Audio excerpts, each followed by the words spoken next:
So, I would like to, without further ado, introduce you to Tim Link. Tim, what do you have for us today? Hey, how is everybody today? Hopefully everybody's awake. My wife was warning me she works for an international corporation. She said, I don't know if it'll be anybody from overseas or not, but just wish them good morning, good afternoon, good evening. But I'm glad everybody's joined and I'm excited to be part of it and kicking it off. So obviously I encourage anybody to ask questions, wave their hands, hoot and holler. It's fine. It's a good wake up call. But as Stephanie's mentioned, my name's Tim Link. I have a business called Wagging Tails. That's Tales. It's the tales they tell, not the tails they wag necessarily, because I'm always working with all kinds of different animals. Obviously, a lot of domestic animals with dogs and cats. But our domestic animals are quite broad in range nowadays, especially with our youth at home. A domestic animal can easily be a bearded dragon or a snake or a tarantula. Those are considered pets nowadays. Excuse me. And I also work with a lot of zoo sanctuaries, wildlife rescue organizations. So if it's a critter that's been out there, I've had an opportunity to probably work with a lot of them. So it's pretty exciting work. And today, what we're going to be talking about is talking with dogs and cats. And as Stephanie mentioned, I have a book called Talking with Dogs and Cats, join the conversation to um, uh, improve behavior and to bond with your animals. So I'll be pulling a little bit from that book. The book talks a little bit about real life stories from myself and from my clients, as well as tidbits and tips and things of how to communicate with your animals. So the general question, you guys can give thumbs up, waves, whatever you want to do, is who has conversations with their animals? Who talks out loud to their animals? Yeah, yeah. I hope we all do. I think we all do. It's amazing. I've been doing this work for over 20 years. Obviously, I've had animals in my life forever. My wife Kim is the Ellie Mae Clampett of the world, so she's never seen a critter that she didn't like. So we've had a plethora of our own. But the business Wagging Tail's been around for 20 years, and even to this date, people will come to me after I've given one of these talks or have met with them or been on a show, and they'll say, "Oh my gosh, I can't believe I thought I was the only one out there talking to my animals." They felt bashful and shy about talking out loud to their animals. But we all know that we have a heart connection with our animals and we love them to death. And so we're going to talk to them out loud, which is what you should do. We're going to give them nicknames. I was always told in grade school that the more you poke fun of the girls and give them nicknames, the more it shows you like them. So I think that's it. The more you nicknames you give your animals, the more it shows you love them. And I know there's Wave Your Hands who has one or two songs that they have created just for their pets. Just simple songs. Okay, good. I was worried I was the only one out there, but yes, there's simple songs that we create. And the question comes around to, do they just respond to our energy and our positivity when we're singing to them and talking to them? Do they fully understand what we're saying, or is it just more of emotions and movements and things that we're doing to see if we're actually being responsive in a positive way or in perhaps a negative way? And I'm here to tell you it's a little bit of both, but it's mostly the communication. The communication I have found is critical in order to be able to connect and bond with your animals at a much deeper level and a much deeper understanding. And that communication really is both ways.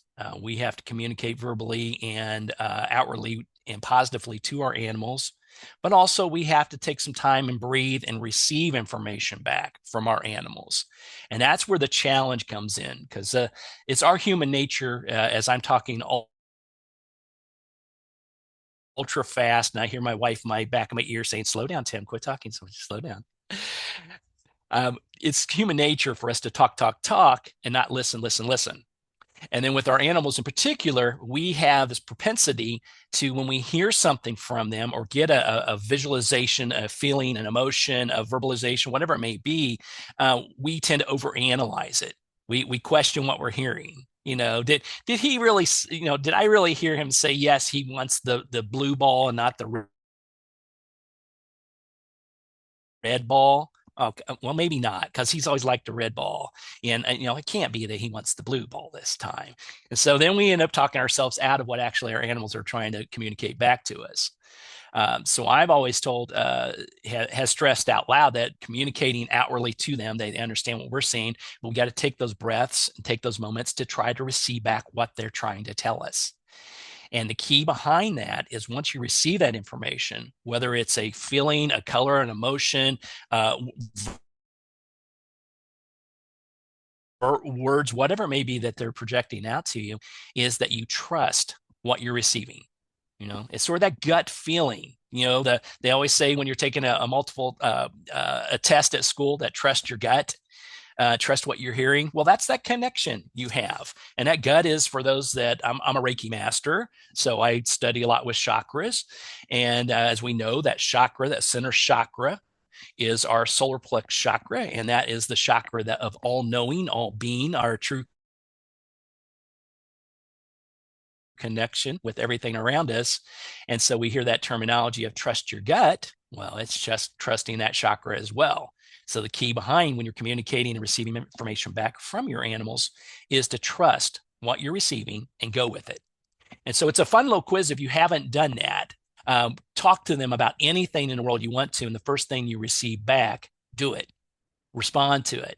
And I bet you most of the time you're going to get it right or get pretty darn close to it, which you're going to have a better bond and a better understanding, a better connection with your animals. So that's the first thing I'll share with you is communicate with them verbally, continue to sing those songs, continue to talk to them, explaining what's going on in the world and what's going on in your life. But then when you ask them a question, trust what you're receiving back and then act upon it. And if you do that, you'll have a greater bond and a greater connection with your animals. Now, when we talk about communicating with animals, in the book Talking with Dogs and Cats, and when I'm talking to people, I stress to them that it's how you go about talking to them, because I'm a huge proponent of verbalization, speaking out loud, sending out positive energy, and visualizing what you're trying to share with them. So it's a combination of verbalization, visualization, and then trusting that the positive energy is coming back through. Because we always know that our animals respond to positive energy, whether it's praise, treats, rewards. They respond long term to positive energy more so than the negative energy. Uh, that's why we see with dogs in particular, if we happen to get upset with them or scold them, or they did something that you didn't really like, or you're just having a bad day, they'll stop and they'll move away for a while, and then a few minutes later they'll come back because they deflect that negative energy and they want to bring positive energy. And so as long as we're projecting positive imagery and positive energy to them, they respond in a positive manner. If we're bombarding them with negative energy, then they collect that dis-ease that is presented, and that's when it starts affecting them both emotionally, mentally, and physically. So positive energy is a key part of that. But when I talk about verbally, visually, and in a positive way, we know that our animals understand the words that we're saying. We know that from our wonderful training techniques because we teach them how to, sit, lay, stay, leave it, all the wonderful things that we need to do when we're doing training with them. And we understand that they understand those words that we're projecting out to them. So when they hear a particular word like stay, and we've taught them that means to stay put, and we've followed that with positive praise, rewards, treats, then they hear that word. It's a positive word for them, and they stay in place.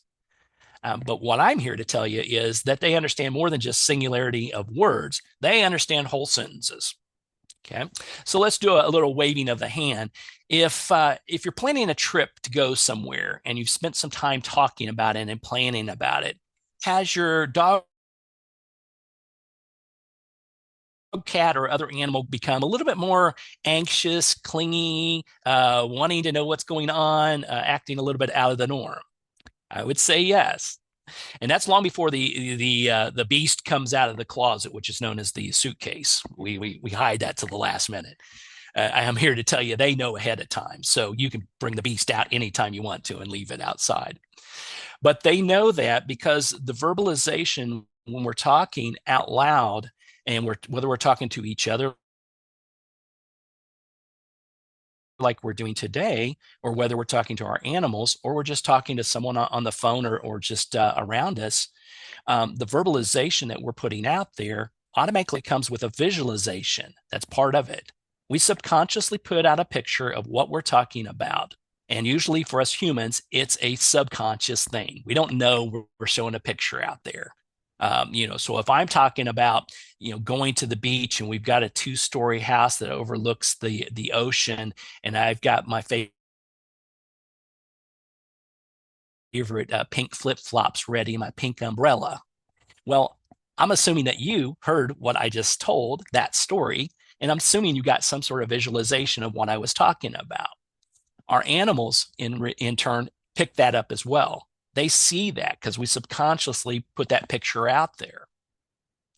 And so they're hearing what we're saying, the words and the conversations that we're having, and they're picking up on that visualization that we put out there. And so the more clear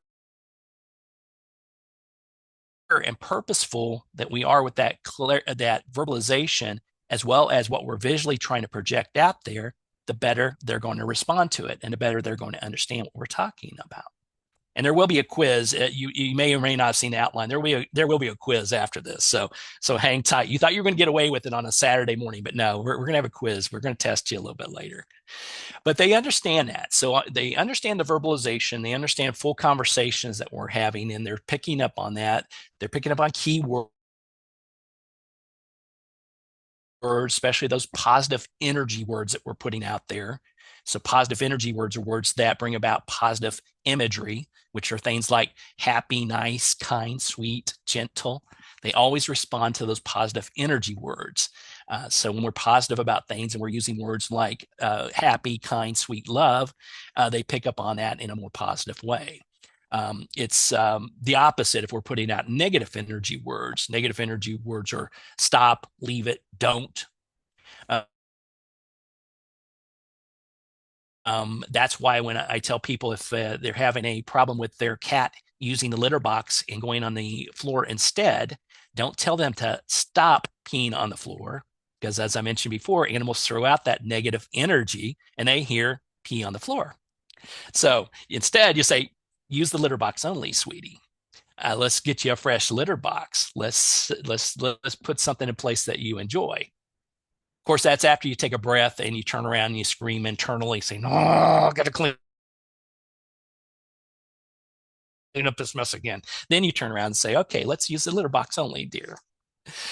So they understand the verbalization we're talking about. They understand the visualization that we're putting out. And then we go back to the positive imagery, the positive wording. And unbeknownst to us, it's very important to use those positive words, the positive praise, the positive energy words that I've been mentioning. But also, when we do this in a more conscious way, we send out a more positive energy. Okay. And what I mean by that is if we're talking today and I'm telling you a story, or I'm telling you something that's going on, or a trip that I'm planning, and I'm being very specific about it, and I'm sending out a strong visualization about it, our energy level is going to go up to a higher level. We're going to feel more positive about things in a natural way. It's that old philosophy of talk about it, you'll feel better. Talk about it, get it off your chest. Well, your chest goes back to that solar plex chakra again, that center of all knowing. You're releasing that out there, and you do feel better. So when you're talking about something, whether it's a positive thing or a negative thing, or a trial, tribulation, or just a wonderful event that you're having right now, when you talk about it out loud, your energy automatically goes up to a positive level. And so when we're talking to our animals and we're letting them know strongly verbally what we're trying to tell them, visually what we're trying to tell them, we automatically go up to a more positive level. The key to getting a better response, or a more positive response, or building that bond at a greater level, is to be more purposeful with what we're saying. Purposefully speak in a certain manner and way to them, sharing the words and the information you want to share with them. Purposefully visualize what you're trying to show them, and what you're trying to ask them to do or what is going on in your life. And then purposefully talk out loud and use positive energy words, thus getting up to a more positive level and our animals responding in a more positive way. So it's a combination of verbally, visually, and positive, using positive energy and positive words. But the key is be purposeful. So in the book, and what I get when I get clients contacting me about, we'll say behavior issues. One of the biggest behavior issues, especially with our dogs, is separation anxiety, especially when you have a new dog in the house or one that is naturally has a more frustrated energy within them, one that doesn't understand. Maybe you've changed the routine, these type of things. And so there's a couple techniques I'll share with you that I've used for years and years and years. And once you start doing this, it becomes part of your normal language with your animals. You won't even have to even think about what you're doing. So when we talk about this, we talk about specifically speaking in a certain way. I want you to make it as simple as possible, almost like you're talking to a child. Now, I'm not talking about baby language. If you want to talk to your little furry baby in a baby tone, then that's fine with me. You can do that. You can sing little songs to him and talk to him because I've got a little 10-pound schnauzer and she's my little white baby. There's no doubt about it. And I know early on I called her my baby and it spoiled her rotten and she's still spoiled today. So I know that. So listen to what I have to say, not what I do. Okay. That's the key here today. But when you're talking to them in a very specific way, and I'm talking about speaking to them like they were a child, I want you to understand that it is being very direct with what you're saying. So oftentimes when you're speaking to a young child, you're explaining to them what the situation is, what they need to do, and why is this going to be a good thing for you? Okay. So little Timmy,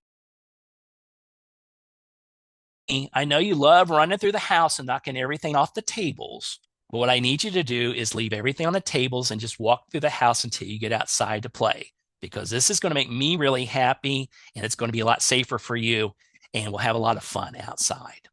Okay. So when we explain it very specifically what it is, what they need to do, and why is this going to be okay, they respond better because we verbally have told them what we're talking about. It's very specific what we're saying and how we're saying it. We have visualized it because I hopefully when I told you that short story, you saw the crazy little Timmy running through the house, knocking things off the table, you know. So we see that, and we see Timmy now walking politely through the house and going outside and then being a holy terror. And I don't know why I chose the word Timmy. I wonder, Tim Link. I don't know if I ever did that or not. Anyway, but we're sending out those positive words. We're sending out the positive imagery, and we're specifically saying what it is, what they need to do, and why is it going to be okay. Okay. Now, when we're talking about the separation anxiety, as I mentioned before, you take that same verbiage, but you tweak it just a little bit, and you let your dog know in this instance where you're going, when you'll be back, and what are they to do while you're gone. Okay. So where you're going, if you're going out to the mailbox to pick up the mail, you let them know you're going up to the mailbox to pick up the mail. If you're going to work for the day, you tell them work and you're visualizing what that is. Now, try to stay positive if you have to go somewhere to work and work out of a cubicle or something. So I'm projecting. Be positive about it. But show them that. Tell them where you're going, what you're doing. If it's a trip, you let them know that trip and you sort of visualize that trip as well, what as much best as you can, what that is, and where the place you're going to be staying, so on and so forth. So where you're going, when you'll be back, tell them how many hours you're going to be gone. See the clock move to how many hours. So if you have a work day that's 8 hours, see it move to the time when you're going to be coming home. If you're going to be going on vacation for 3 days, you sort of see the calendar check off the days in your mind's eye, or you see the days and nights go. If you're going to be gone three nights or 3 days and 2 nights, you go dark to light, dark to light. So you visualize that with them because once again, you're projecting that out there and they're tuning into what you're saying. And then the most important thing is, what am I to do? What are they to do when you're gone? Okay. Now, most of the people will say, okay, guard the house. watch for the squirrels in the tree. Do this task, do this job. Well, I'm here to tell you, don't put any pressure on them. You don't want them to do that. They don't need to work while you're gone. I want them to keep your favorite blanket warm. Eat the treats that I left behind. I want you to be play with your sister while you're gone. Be happy while you're gone. I want to be nice and easy for them. I don't want to add any additional stress. But you get in this routine in this situation where you're going, when you'll be back, and what are they to do. And as I mentioned before, it becomes part of your normal conversation. I've been doing this for 20 years now and speaking in this method, this way. Now, it didn't come natural, and probably spent the first, 5 of those years not even knowing I'm doing it. I will be honest with you. But then I realized these things started working, and separation anxiety became less and less. Problems and challenges became less and less. Conversations, keeping my dogs and my cats and everything calm while I'm away, or when I'm going to just even go outside for a while, keeps them a little bit calmer. And as you know, I have schnauzers, and schnauzers, keeping them calm when they don't know what's going on, they're going to yip and yap and let you know about it. So you have to let them know what's happening. But even with this presentation, we got up, my wife and my little girl Dusty. We got up, we did our potty, we did a little bit of a routine, and I told her, Daddy's going to go in the office. I'm going to be in there for at least a couple of hours. I need you to eat your breakfast and walk around and supervise your mom, because you do it better than anybody else out there. And then when we're done, we'll go for our nice ride, pick up mommy Starbucks, because she has to have her Starbucks every day. And we go to the park and go for a walk. And that's the routine. So unless the evil Amazon guy rings our doorbell, you probably will not hear anything from Dusty if I've done my job properly. So it's the key behind this fact that we're talking about: verbalization, visualization, positive energy and imagery. The more cognizant you're doing that, the better they're going to respond. And then how you're talking to them is um, what's going on, what they need to do, why is it going to be a good thing? Or if it's separation or you're leaving the house, let them know where you're going, when you'll be back, and what are they to do while you're gone. Okay. All right. So I don't know how much time I have left, Stephanie, but are we ready for the quiz, or do I need You've got a good to entertain some comments? Or you've got some time left. We have it available until um 9:15 until for questions. all right, So if you want to go to the quiz, we can, and then yeah, after the quiz, we'll do the raffle and then open it up for questions. all right, sounds good. Everybody ready for a quiz? Oh, Did good. you want people to unmute and answer They can on their unmute microphones or any way they feel comfortable. Nod your heads, wave, laugh, whatever you want to do. It's okay. and I didn't see anybody leaving, so good. Whew, I didn't scare them away for the quiz. So that's the good news. All right, so we're talking about the visualization, verbalization, and positive energy, projecting, making sure that you're visualizing and projecting out what you're trying to share with them, and feeling good and feeling positive about it. So I have a little test called the orange ball test. Okay, so I'm gonna say 2 words, and after that, I'm gonna ask you a couple 3 questions. Okay, pretty simple. All right, so here we go. So I'm going to say 2 words, and I sort of let the cat out of the bag there. The 2 words are orange ball. Orange ball. Okay. Now, wave your hands or do something out there. Let me know if you heard me say orange ball. All right. Good. Good. So I always say my combination of Midwest/Southern accent didn't throw you off.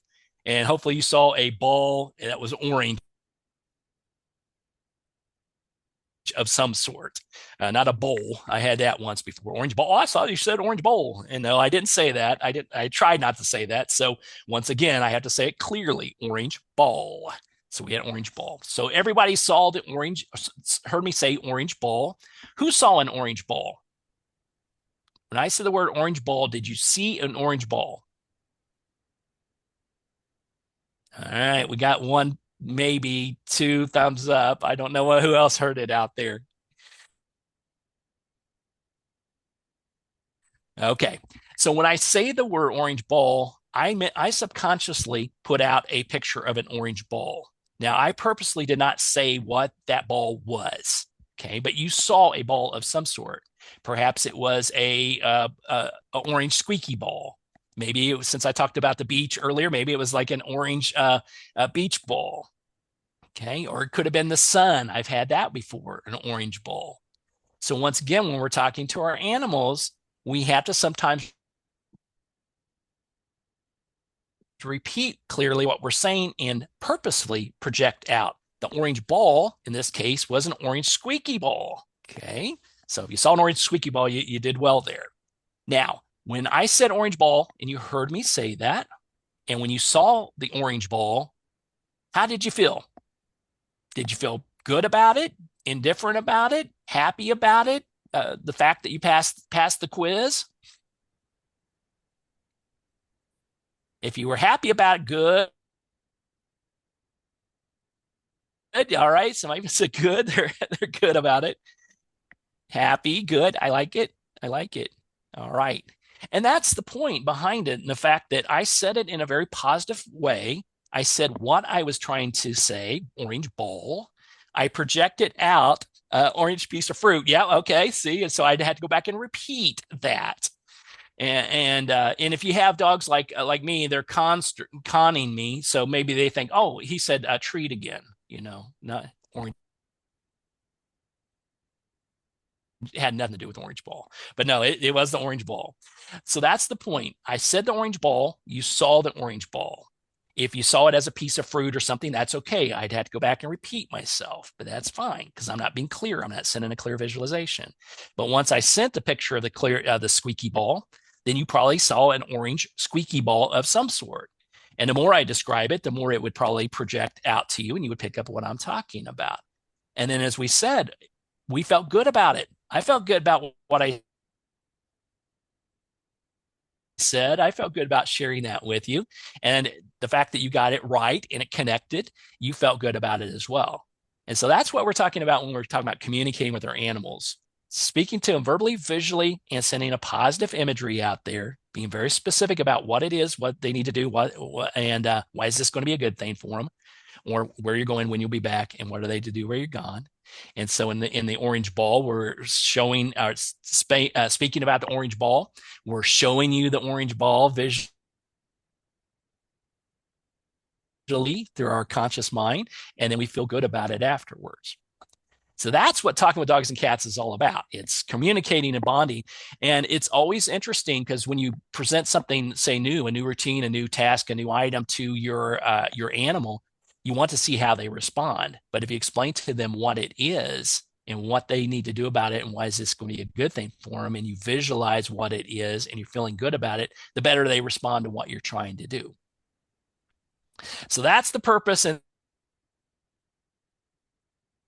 the premise behind talking with dogs and cats. And I've been doing this for years. And as I mentioned, it really becomes part of the routine. If I go anywhere in the house, outside the house, I'm telling them what I'm doing, when I'll be back, and what's going on.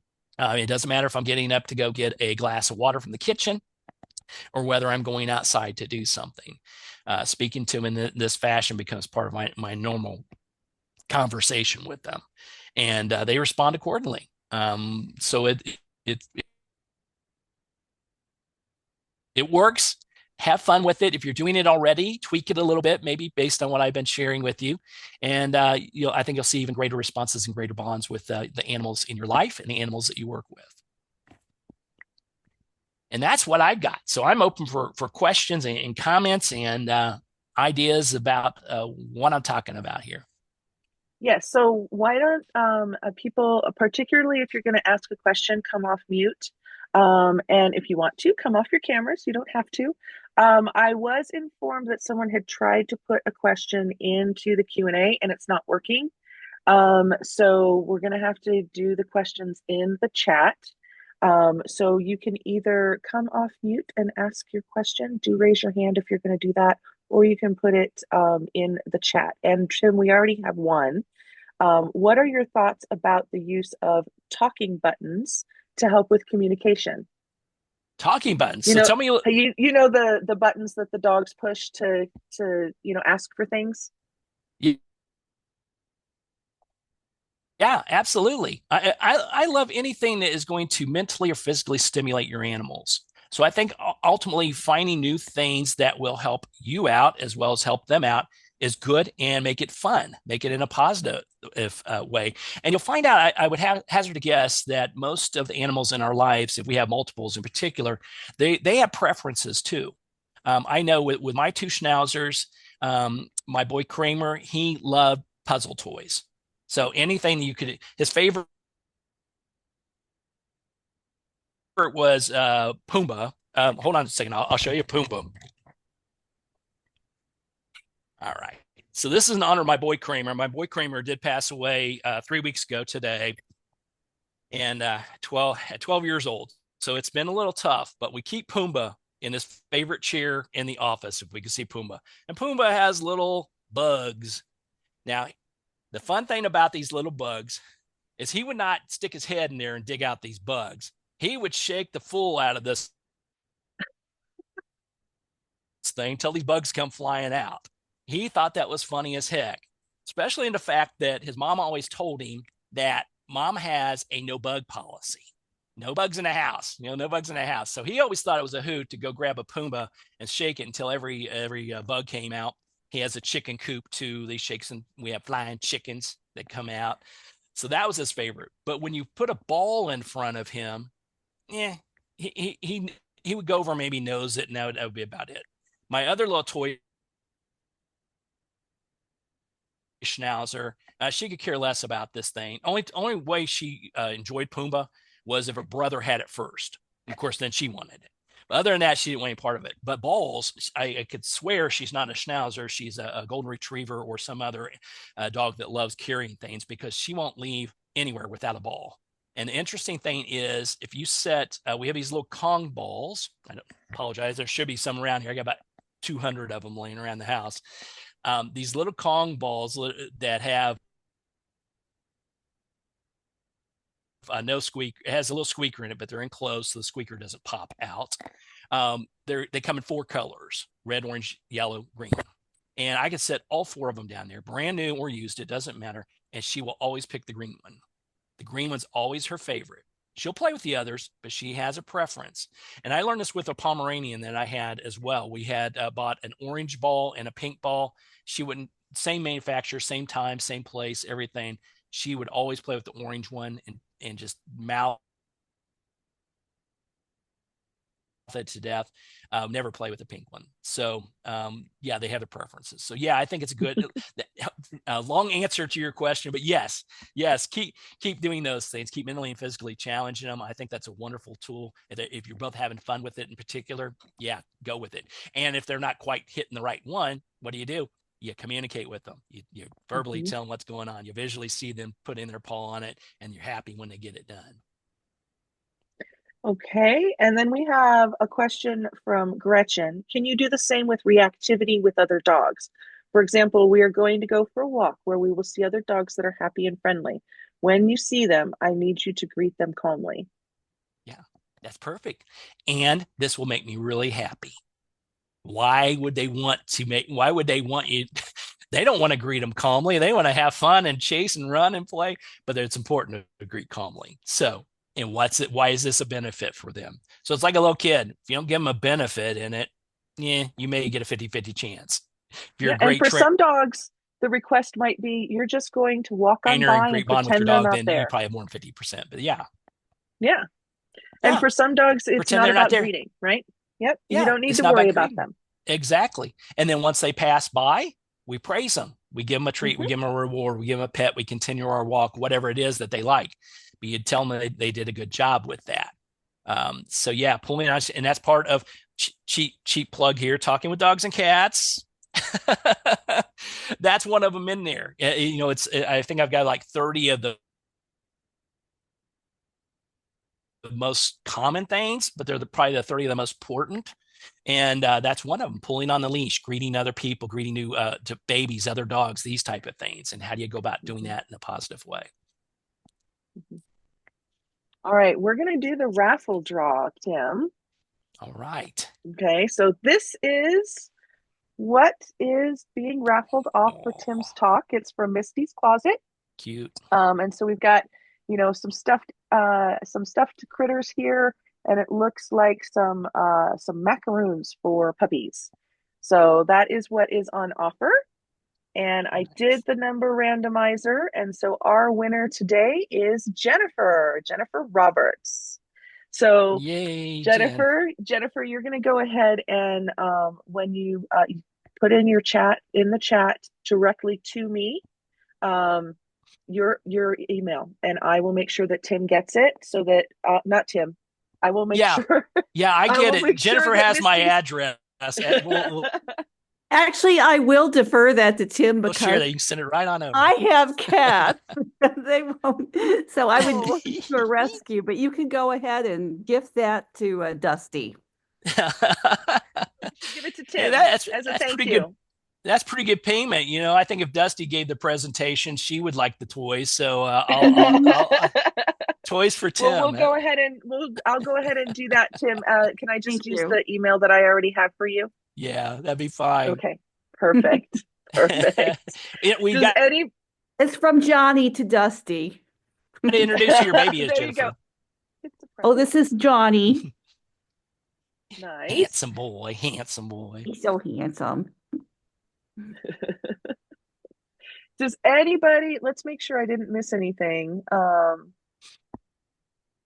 We have a comment from Brenda saying, awesome presentation. This should be taught to all pet parents. Oh, excellent. Well, they My know my family friends think I'm crazy, and as does my dog, as I talk to him like he's a human. He's actually part human. wow. So, so yes, Thank you for the compliment. I appreciate that. Well, just remember wagging-tails, TALES.com, and then every pet parent can contact me and I'll be glad to share that with them. wonderful, wonderful. Tim, do you want to just pop your contact information up in the chat for people? Sure. Maybe Maybe. some technology reclined, but we'll see here. All right.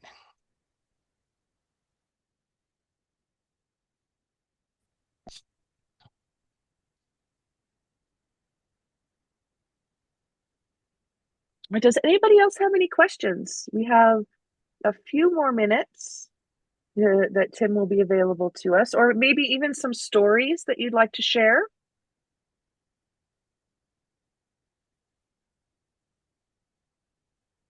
Well, I can go ahead and share. Cats notoriously don't do what you want them to do, but I've traveled a lot, and so the technique of calendar or clock, I think has worked for me. And my takeaway from this is to think positive thoughts about going to work or whatever errand I have to do. I really need to change that out. Nice. And Yeah. Tim, we Yeah, have another question. sure. Do you find that some pets take to the visualization better than others? I think it's more of, I think they all communicate better that way. With the visualization, you have to realize animals speak in a telepathic connection. So that's why you can see two dogs laying there perfectly asleep, and all of a sudden they both wake up, they both go to the door. Well, it wasn't happenstance. It wasn't like one got up, maybe stretched and went to the door, and the other one said, "Oh, okay, yeah, I'll do that too." No, they've already had a communication. They've already communicated with each other in a nonverbal way, in a telepathic way. Us humans, we have those abilities too, but we've been taught at a very early age to sort of disregard that, use your words out loud. So what I'm proposing is you do a little bit of both. You verbalize what you're trying to say because that's what we're accustomed to, and they do understand us. But we send a visualization, and the more purposeful we are with that visualization, the better they pick up on it. And then, of course, it becomes positive at that way. And so if they're not responding right away to it, you maybe perhaps need to rephrase it a little bit or send a stronger visualization of what you're trying to accomplish, making sure you're being positive about it. As Jennifer said, if we're not big fans of our job and going to the office and all that, they're going to pick up on that. So we have to let them know in a positive way, at least what's going on, what they need to do, why is it a good thing, and what you're going to do when you get home, and look forward to that part of it. And then you can drudge through the rest of your day until you get home with your happy kitties. Wonderful. So we have another question from Brittany. My son Dominic wants to know, how do you know your pets understand what you are saying? What will show you they got it? My 6-year-old has been hanging by Tim's every word. I love it. I love it. And this goes back to just what I basically said. When we're very young, when we're, say, 6 years old, perhaps a little older, a little less, we automatically communicate in a telepathic connection. We disregard a lot of times if you say have a childhood friend and you're having conversations, we think, oh, he's got such an imagination. Well, no, he's probably communicating in some fashion with someone, something, some energy around him. So when you're young, you don't know any different. That hasn't been taught out of you. And unfortunately, when we get to our grade school years and we're learning our alphabets and we're learning to read and write and converse with our students and our teachers, we start to lean on that more than our connection that we have with everything around us. So when I teach animal communication classes and workshops, then that's one of the things I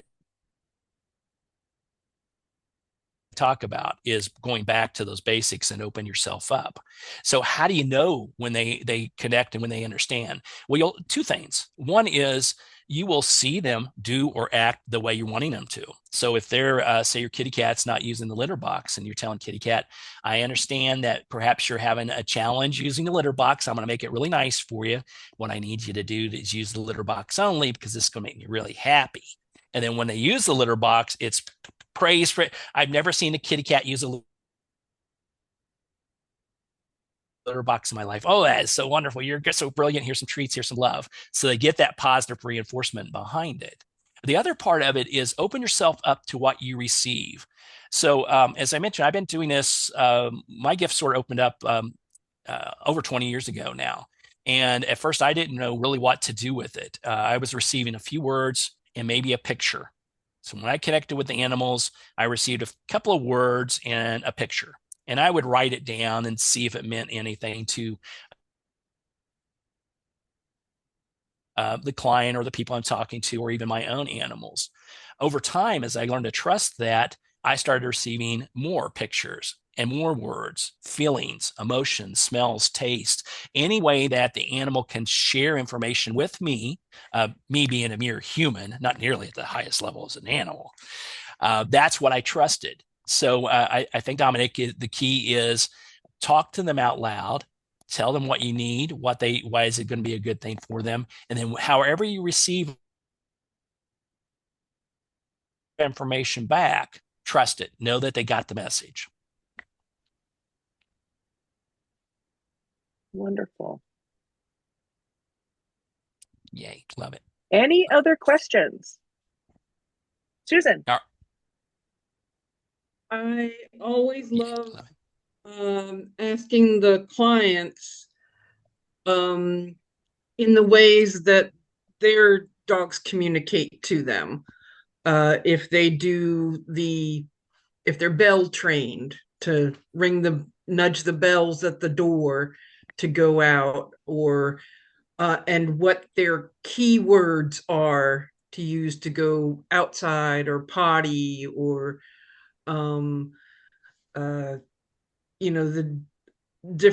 favorite toys and their favorite blanket or things. I always ask about those things that make them most comfortable and the things they enjoy most, to make sure that's part of their everyday.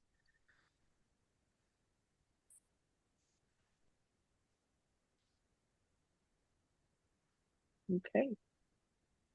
Yeah, I think it's brilliant. Understanding what they like, what they enjoy, what's working for them. I would hazard to guess, Susan, that probably some of your clients, when you ask them that, they they have to think about it for a little bit. They may know what their favorites are, or they may know they ring the potty bell, which is excellent. But the key is, how did you get them to know that? Or did they know instinctually? And then how do you use that as your positive communication? How do you use that in a positive way? It could be as simple as you have that ball ready at all times, or if you want to go on vacation and you want to use a different diller, well, pack the potty bells with you when you go on your trip as well. Just know that if you go through the TSA line, they may wonder why you got potty bells in your suitcase. I don't know. Are there any further questions for Tim?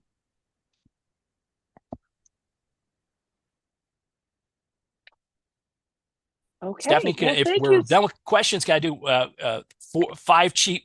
Can I do 5 cheap plugs real quick in case somebody wants to know? Absolutely. You go right ahead. Absolutely. Cheap marketing plugs. Here we go. So I've got a couple books out there. They're available Amazon nationwide. So you can find them out there. It's Talking with Dogs and Cats. Join the conversation to, what does it say? To improve behavior and bond with your animals. So that's available, and that's similar to what we talked about today. We talked about stories early on. I've got a book that's still out there. It's called Wagging Tails. Every Animal Has a Tail. And this is a book that's great for all ages in the fact that it's just real life stories of animals I work with, mostly in rescue organizations. I'm the former president of a humane society. And these are the early day stories. So when I first started learning to communicate with animals and what I went through, and the successes and the challenges and the things. And we're talking about more than dogs and cats here. In Wagging Tails, we're actually talking about a praying mantis in one of them as well. So take a look at that. If you're wanting to learn more about animal communication, but maybe you don't have time to travel somewhere, or go, spend every weekend on an online workshop, I got a great 4-part workshop that's available on my website, wagging-tails.com. And it is Learning to Communicate with Animals by me. And that one will go through the basics. It has some wonderful professionally recorded meditations on there, and it'll go through the basics of how you can communicate with your animals at a deeper level and connect with them. Speaking of meditations, well, I love this cheap plugs. I don't know if you can even see these or not. Relax the mind, relax the body meditation, and connecting with the animals guided meditation. So if you're into meditation, or like to meditate with your animals, you can pick up these. They're available on Spotify, Amazon, Apple Music, all those wonderful places. So if you like meditations, this is wonderful. They're professionally recorded, and they have the soothing tones of this wonderful host who's speaking in them. Me, of course. And last but not least, if you like podcasts and you like books and you like animals, here's one you got to check. And I don't know if you can see it that well. And Stephanie mentioned it at the top. It is Pet Life Radio, petliferadio.com. I got a show that I've hosted for many, many, many, many years called Animal Rights, WRITES. And I get the wonderful opportunity to interview authors and writers and people that have animals in their book or about animals. So we're talking about people like Bruce Cameron and Rita Mae Brown. These are #1 top selling authors, but there's also authors in there that just have wonderful, interesting topics. So if you like podcasts or in radio to listen to them, take a look at that. You can find it at petliferadio.com. It's also available on Spotify, Apple, about 50 or 60 other venues as well. So that's me. That's my story. You can always drop me a line at timlink@wagging-tails.com. And the website is wagging-tails.com. You can find out more about me, what I'm doing. You can look at all my videos. And if you have really a lot of time, you just love my voice, it's a great place to visit. And that's it. That's me. Thank you very much, Tim. Really appreciate it. And there's a lot of thank yous in the chat. So before you leave, take a gander at that.